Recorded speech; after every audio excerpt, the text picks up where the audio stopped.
And now to the latest. The Paso Robles apartment complex, sued by tenants for alleged filthy conditions, is reportedly evicting residents despite a restraining order issued earlier this month.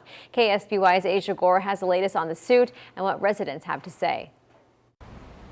Well, good evening. Residents tell me they received an eviction letter just days ago, and their attorney says their landlords actually tried to trick the tenants by giving them a contract and asking them to sign it, promising they wouldn't sue. We have bed bugs, roach, rats, and spiders. This tenant of Grandview Apartments in Paso Robles asked to remain anonymous, fearing retaliation, but she says the conditions in her two-bedroom apartment here on Spring Street are filthy. Her neighbor, another woman speaking on the condition of anonymity, echoes these concerns.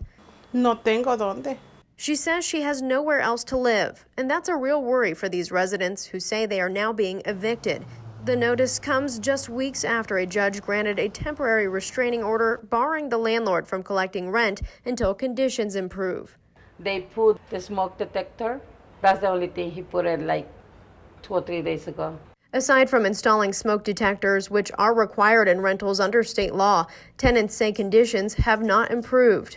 She says she received a contract from her landlord offering $1,000 to move out by mid-October and a promise not to sue the property owners. They offer like $1,000 only to move in out from the apartments. It's not fair. It's not enough. In recently filed court documents, an attorney for the landlords claims tenants are being evicted out of fear for their health and safety and because the business is closing. But Stephanie Barclay, who represents the tenants, says the evictions are an attempt by the landlords to save money.